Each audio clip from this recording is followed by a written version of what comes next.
Boardroom Bound, episode 161, Developing Powerful Boards for Family-Owned Businesses with Phil Clemens. If you want to be a board member who is worth their while, it's going to take doing your homework. It's going to take asking the right questions. It will take a lot of work, a lot of background work. It does take work to do it. But I will tell you this, when it works, it's really a fun thing, but it's a challenge, and it will maximize your career that allows you to have a reputation that can really help other people to really achieve what they didn't think they could achieve. Hello, and welcome to this episode of Boardroom Bound. My name is Alexander Lowry, and this is the podcast dedicated to intentional leadership in the boardroom. My goal is to give aspiring and existing directors the tips, tactics, and strategies necessary to transform your confidence and build a successful career as a board director. Quick reminder, you can get all of today's show notes at podcast.gordon.edu. And in today's episode, we're speaking with Phil Clemens. This is someone who has a lifetime experience in the private board space. Phil currently serves on a dozen boards between for-profit and nonprofit, probably a dozen boards before that he's been on has rolled off of. And this is all after growing up within a massive family organization business that he himself rose up to become CEO and chairman of. And we're going to hear how those stories translate across, because I want to stress to our audience, we hear about public company boards all the time. There are so many more private company boards. So today we're going to dig into that space and specifically hear a lot about family businesses and what that might look like to be a board director.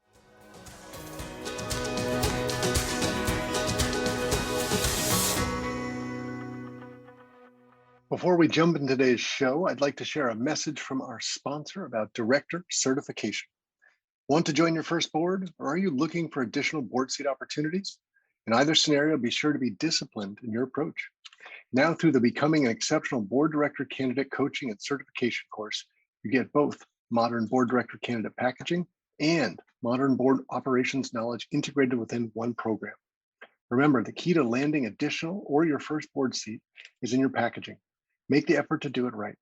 Program graduates also receive their globally recognized International Board Director Competency Designation upon course completion.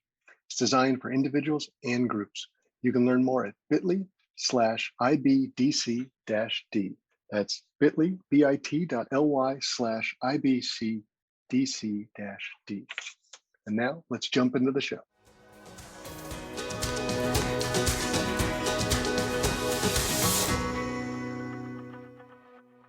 Phil Clemens, welcome to the Boardroom Bound podcast. Thanks. Glad to be here with you today. Well, this is always a fun one for me because this is one of our previous guests, Doug McRae, who personally recommended that you should be on the show, saying you had given one of the best presentations he'd ever had about what it means to be a good board member. So I always take that to heart. That was a fun episode I had with Doug. So he suggested having you on, and here we are, which is great fun. So I know you are a seasoned board expert, dozen plus boards you're on currently, plus tons before that. Much to talk about today, especially because we don't spend enough time, in my belief, on private company board opportunities as part of the show. And we're going to focus a lot on that today. So before we get too far into it, please tell us about how your career journey started and how that led to the boardroom. And just as a spoiler alert, family business is going to be a big part of the topic of conversation today. Well, I guess it would actually start with how I started in our family business. I was born and raised right next to our family business at age 10. My parents gave me the opportunity of doing more chores around the house or going to work, both for the same pay, nothing. So I decided I'd go to work, and I actually worked all through high school, and I worked solidly going through college. And when I got out of college, I came and actually asked to be interviewed by the highest non-family member within our company, who happened to be our treasurer. And he interviewed me and hired me to come to work within the company. And as a result of that, I started in the data processing side. Then I did the human resource side, and eventually becoming an officer of the company, and finally joining our company board after being employed there for a little over 20 years. And after being on the board at age 44, I was elected to be the president of the company. At age 45, I became the chairman, CEO, and president of the company, and served in that role for 20 years before I retired in 2015. So today I'm the retired chairman and also the family ambassador for our family business. When I retired from our company, I did something that's very unusual within family businesses. I told our board and also our family ownership, that I would not stay on the board and I would not be involved at all. I needed to step away totally so my successor could have free reign. Just to give you an idea of the size of our company, we were actually started in 1895 by my grandfather. Today we employ about 4,000 team members. Our annual revenues are about $1.5 billion. We have 371 family shareholders and 28 family members working within the business. So large organization, right? So it's interesting for many people probably think of almost like a small mom and pop when they think family business, but this is a large organization with a lot riding on it in terms of, you think, people's livelihoods and what they're doing. So a very serious business, being in the C-suite, being on the board of that, great proving grounds for other sorts of opportunities. So Phil, let's just step back for a second for people maybe who've never thought before about, family businesses. And these are complex organizations. These are multi-generation businesses. And people can really understand these are amazing. There are so many of these sorts of organizations out there. Some are on different levels of professionalization, might need different sorts of resources and help. Maybe we can just come up to 30,000 foot view for a second, help people understand the lay of the land. You've actually worked with other family businesses, been on their boards, you're advising many of them. What does that look and feel like for people thinking this is a board opportunity I should consider? How do these companies get their board seats filled? When do they start getting boards? Any more color you can give? Yeah, there's actually a couple. Probably the most opportunities I have are families that have never had a board, and they're going to consider having a board. And it's for family businesses. It's really, how do I dip my toe in the water, and what will a board do for me? And will a board actually expose what I'm doing? Will they get to know our family secrets? And that's not all what happens. And in fact, I have one rule: if I go to serve on a family board, and oftentimes I'm asked because of one that has served on many family boards, would you come and serve on our board? I said there's a couple conditions I have before I come to serve on your board. Number one, I want to have at least 3 independent outside directors on the board. And I said, here's the reason. If just one goes on your board, you have a chance, we'll listen to him, or won't we listen to him, and we'll continue to do what we're doing, but we'll say we have an outsider on the board. If you bring 2 on, you actually pit one against the other. What do you think? What do you think? Right. And let us choose between the 2 of you. If you bring 3 on board, actually the Bible tells you that a cord of 3 is not easily broken. And 3 independent directors can ask very different questions of the family. And in fact, what happens to most families when we get and start a board with them, they'll see actually their profitability increase significantly because they've oftentimes left things on the table they never even thought about. And and independent directors can ask them questions that they either won't ask themselves or they don't ask themselves. And that really helps to bring around some really great performance. And I would tell you, it's hard for them to get started, but once they're into it just a short period of time, the question I always hear from families is, why didn't we do this before? Sure. And having that expertise throughout your life, whether it's a coach or advisor board, whatever, always is so important. So Phil, you've probably seen different types of setups for organizations thinking about dipping their toe in their water. Maybe instead of going straight to a board of directors, they start with an advisory board. What have you seen? What are the pros and cons of different approaches? Yeah, most of them actually start off with an advisory board because they're not quite sure. In fact, I oftentimes ask them, do you want to have an advisory board or a fiduciary board? And oftentimes they ask the question, so what is the difference? And I said, an advisory board, we can give you advice and you don't have to follow it. However, I will tell you this, being an advisory board member, if you don't follow our advice very often, we're not going to stick around. Under a fiduciary board, you're giving us the fiduciary right for all of your shareholders. So if you, are the main owner of the company, you are going to give us the right that we can actually fire you if we feel you're not doing your job correctly. Of course, you can turn around and fire us if you don't like it. But again, I want them to understand here's what a board is really there to do. And in reality, a board especially really only has really 2 things that they really work on. Number one, are you carrying out the mission of your business? And sometimes I have to say we have to really define what your mission is because we have to ask questions about how you're carrying it out. And the second thing is to make sure you have the right leadership for both today and tomorrow.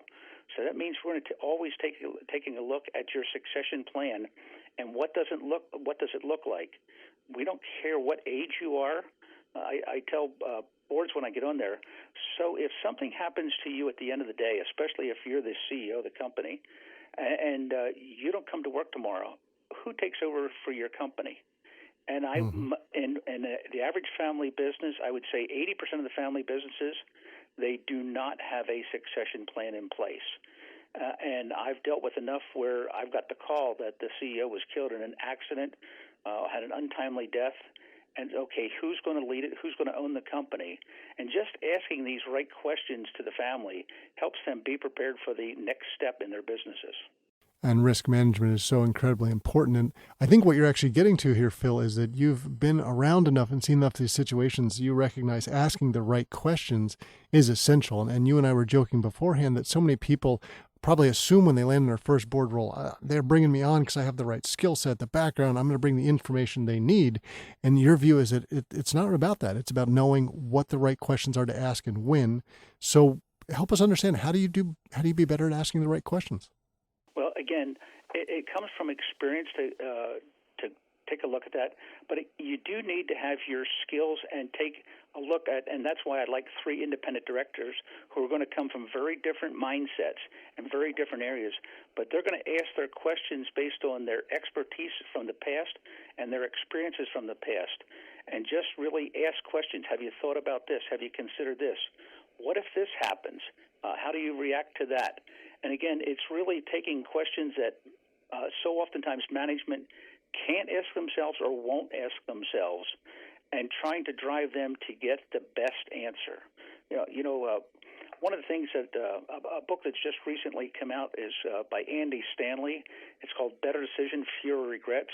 And one of the questions he always asks in there, it's not, are you doing the right things? Because doing the right things are pretty easy to do, but are you doing the things that are wisest for your company? And that's where somebody who's been around the block a little bit can say, well, that sounds right, but is it the wisest thing to do? And just keep driving and asking the right questions. And you learn how to do that by doing it over and over and over again.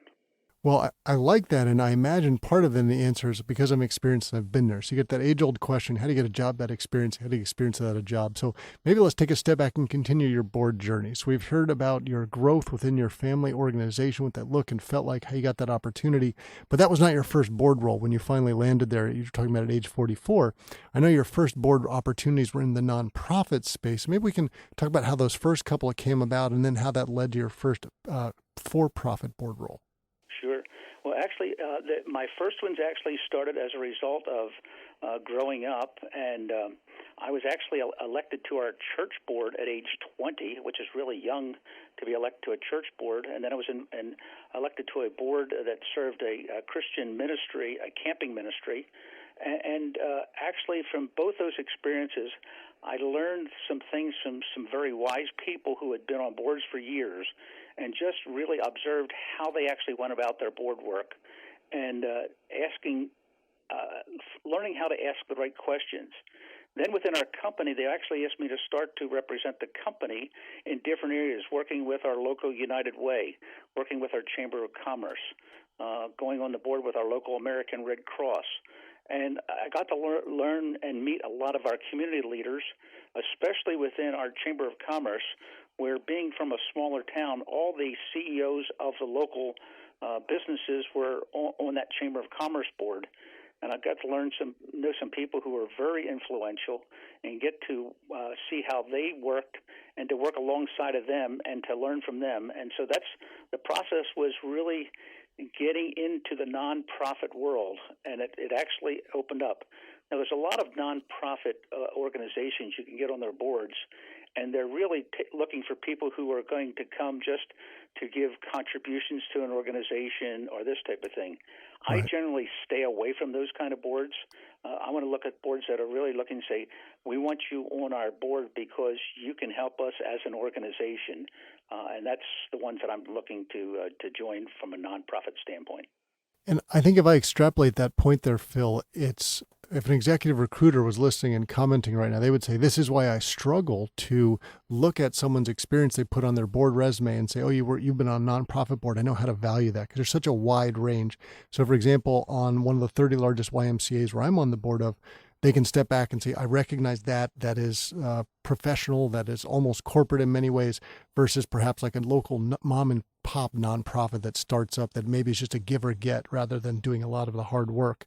But it sounds like between a lot of those, you got a chance to roll up your sleeve, get some experience, probably get a sense of what it's going to be like to be under the table in a for-profit organization board. And how did that first one come about for you? And then what was it like to transition from doing, say, some nonprofit work over to the for-profit?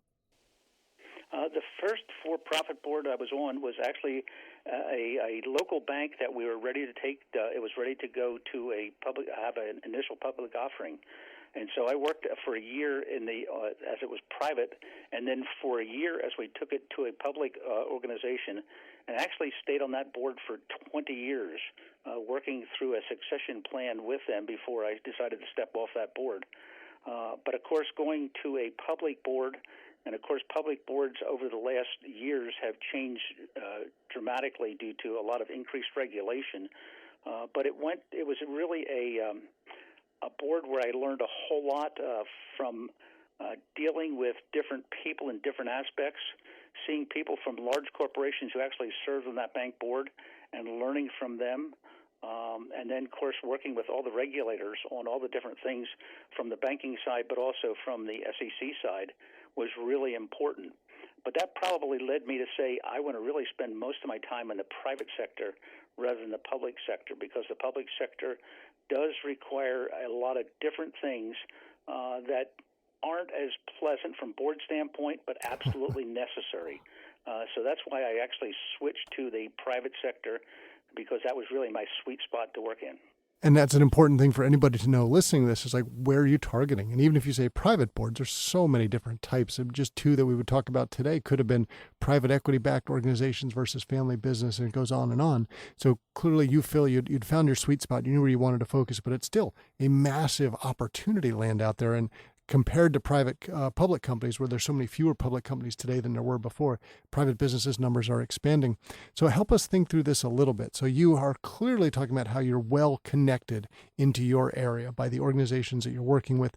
And I imagine there's some people listening to this show going, okay, that's the two reasons I wanted to be on a nonprofit. I wanted to get some experience that would translate across, but also build my network.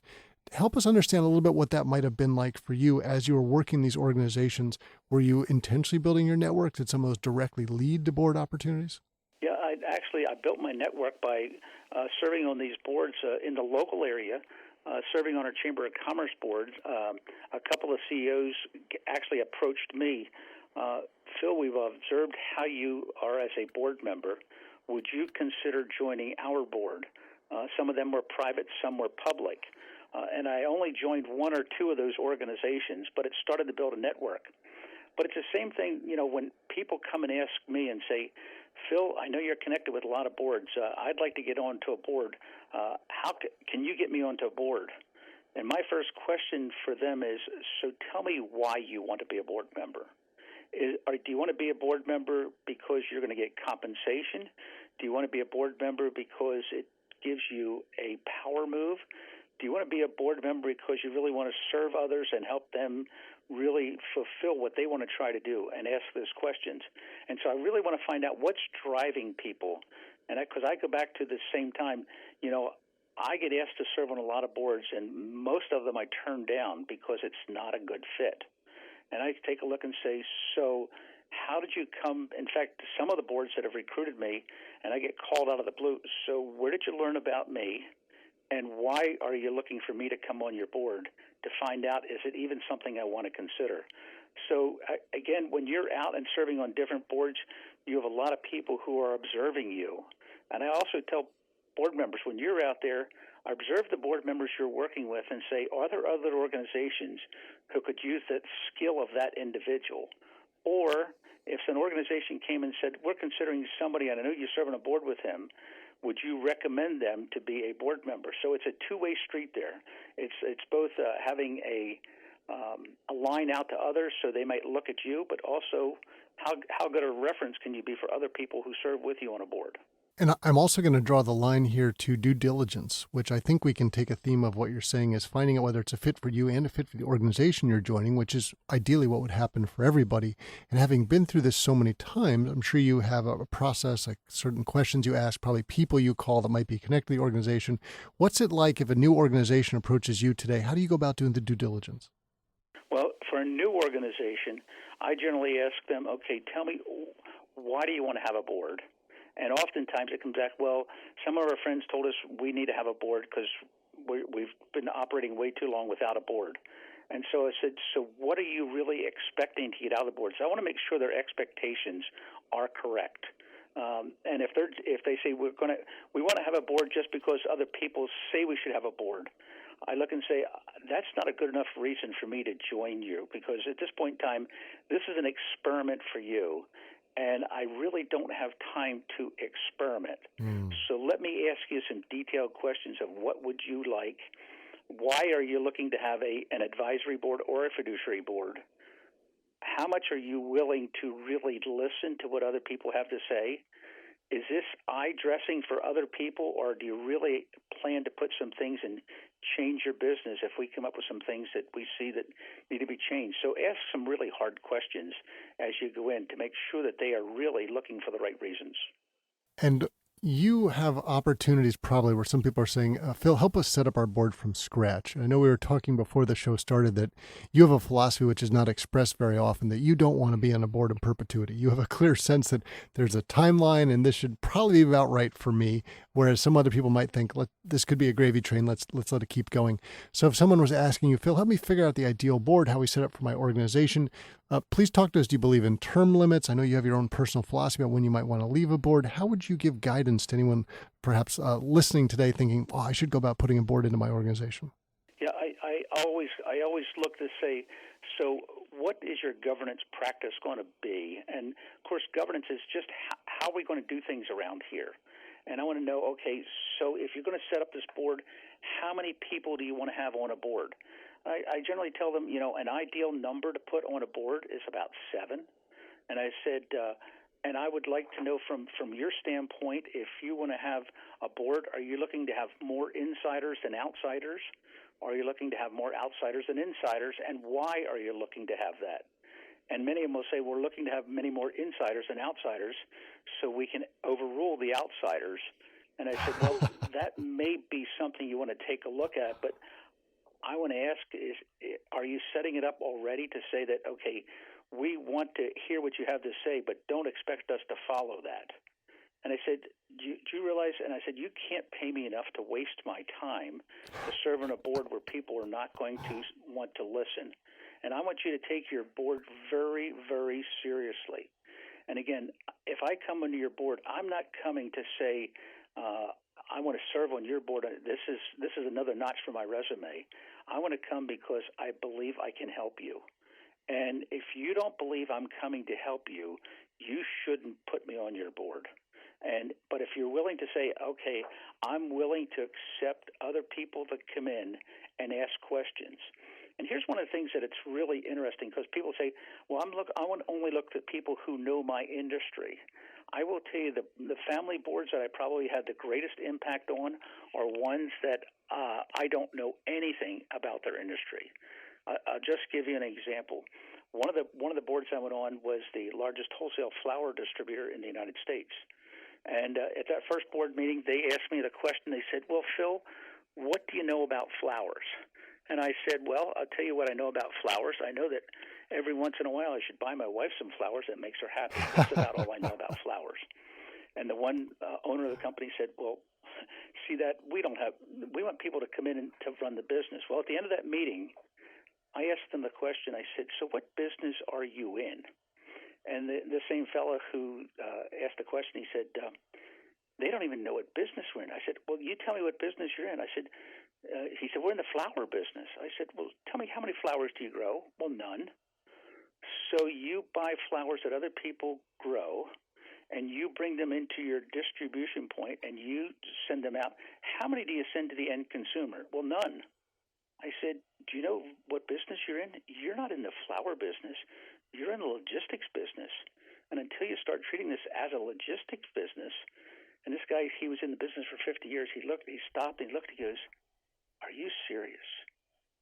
We've been in this business 50 years, and we don't even know what business we're in." And so actually it turned out to be a very, very valuable experience for them, changed their business significantly, and changed their profitability and the way they looked at their business. And that's the value of asking the right questions, isn't it? That's correct. That's good. Now, you have a great story that you and I were talking about before about asking the right questions to another member of the board who was in the conversation. And it's knowing when and not to perhaps give the answer, pushing back on someone asking a question with your own question. There is that delicate balance for a board member, especially someone who's their first time in there, who's been in the C-suite and now have to go nose in, fingers out to figure out where do I give guidance? How do I approach it? What are the right questions to ask? I thought that story was very telling in the sense of this is my role as a board member and I should not leave this box. I wonder if you'd share that with us. Absolutely. This is, again, a family-owned business, and some of the family members who were actually in the business, who were actually owners, were serving on the board. We came to the end of the board meeting, and the agenda was over, and the one member of management said, I'd like to ask a question of the independent directors. And the question was, should we buy this piece of equipment? So my question back to him, does management have a recommendation on this? It's very unusual that the board would take a look at this from the start. He said, yes, management has reviewed this, and they have turned it down, but I think I should ask the independent directors. And I said, so you're asking us as independent directors to make a decision on something management has already turned down? I said, your CEO is sitting in this room, and if I was sitting in that CEO's role, you as a member of management, even though you're a significant shareholder in this company, you're committing insubordination. You're asking a question that management has already turned down, and you want to get a different answer than what management has given. I said, if I was the CEO and this meeting was over, I would actually terminate your employment immediately. This is insubordination. This is totally inappropriate. And sometimes when family members are owners of the company, they don't know what hat they're wearing. When they come to a meeting, they think they're wearing the owner's hat, when in reality they're wearing a board hat. And from time to time, they may switch and have a management hat on. And in this case, it was a totally inappropriate question. It was one that it's not the way you normally want to go into a board meeting, but it's something that independent directors have to or come up with the right solution by asking the right questions. And maybe we can also just explain a bit more what those dynamics might be in a boardroom in a family business. If you're talking a multi-generation business, I've seen write-ups from 2 degrees, 3 degrees, 4th, 5th degree generation in a business. It gets really messy sometimes. Just like you're talking about the professionalization level, there might be bringing in more outsiders to run the business over time. There's a bit of a changeover. It might be very large with lots of stakeholders from different family members and their opinions on it. Can you sort of give us a sense what that sort of looks and feels like for someone who's perhaps never considered a private company board before? In a family business, there's always 3 circles. There's the family circle, the ownership circle, and the business circle. And the board serves in the business circle. However, so many family members actually enmesh these 3 things together. And you don't know if they're sitting there wearing a family hat, wearing an owner's hat, or if they're wearing a board or management hat when they're in the board meeting. And you've got to really help them understand which way it should go. Let me just give you a prime example. A large family business asked me to join their board and then to lead a succession process. And as I started to lead the succession process, the chairman of the board, who was a family member, came and said, Phil, I would just lay one ground rule down as we take a look at succession planning. If the person you recommend for our next CEO is not a family member, I'm voting against it. The vice chair was sitting right next to him, happened to be his cousin, said, Phil, I want to tell you this from my standpoint. If you do nominate a family member, I'm voting against it. That's some of the family dynamics you sometimes run into, and said, okay, boys, this is not going to work out here. Let's look and see what do we want to do. And you have to actually call people on the carpet. And again, sometimes these families can get very, very messy in going through this. But I will tell you, in the end, through the process, we came up and we actually did choose a family member. It was a family member the family actually hadn't considered, but by far the most qualified. And he took the business and he really grew it to the next level and did a fabulous job. But it was one that basically all the independent directors were ready to walk out on day one, just because of the messiness of the family that comes into those meetings. Well, you've painted a fabulous picture there. And as I get ready to wrap the show up today, I'd love us to take this up to a higher level, because there are many people listening to the show who have this mindset that someday I want to be a professional board member. I want to have a portfolio, which is what you have today. You've got about a dozen board roles, from nonprofit and compensated for-profit board roles, and you've had maybe another dozen roles before that as well. So you got a lifetime experience in the board space. What does it look and feel like for you being a professional portfolio board member? Well, it is a very. I've retired from full-time work, and I've gone into almost full-time board work. It does take a lot of work. You know, I get to observe some people who serve on boards, and you can see they do very little preparation when they come for the meeting, and they don't really add a lot to the business. If you want to be a board member who is worth their while, it's going to take doing your homework. It's going to take asking the right questions. It will take a lot of work, a lot of background work. It'll take a lot of phone calls between meetings to ask questions, and also to get some answers to some things that you may just wonder what's going on in this area. You may also have to, from a really professional board person, is be willing to be an advisor to maybe the CEO on how you can handle something to come into a board meeting. It does take work to do it, but I will tell you this: when it works, it's really a fun thing. But it's a challenge, and it will maximize your career. That allows you to have a reputation that can really help other people to really achieve what they didn't think they could achieve. So to me, it's a great thing to move forward and to work on, but it is work. Well, Phil, we were delighted to have you on the show today. Thank you for sharing all of your insights and helping us to be boardroom bound. Well, it's my pleasure to be here.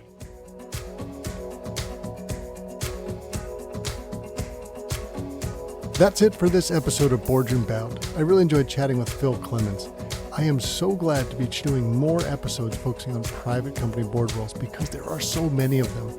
And this today was a great deep dive into what it looks like to be involved in a family business. We heard some phenomenal stories from Phil about the ups and the downs of doing it, why you need the experience, and how much value you can add, whether as a board advisor or board director, to these sorts of companies. So I would encourage everybody to be thinking about this might be a great space for me to be looking for my board seat in. Now remember, if you head over to podcast.gord.edu, you'll find links to all of today's resources. And please know that the Boardroom Bound team and I are so proud to be your go-to podcast for all things that connect, prepare, and empower you to land a board seat. Be sure to subscribe to this podcast so you don't miss any of the high-quality content that we're bringing to you every Wednesday. Thanks for joining me today. I can't wait to share more stories and strategies from brilliant business minds with you again next week. Remember to keep tuning in to be Boardroom Bound.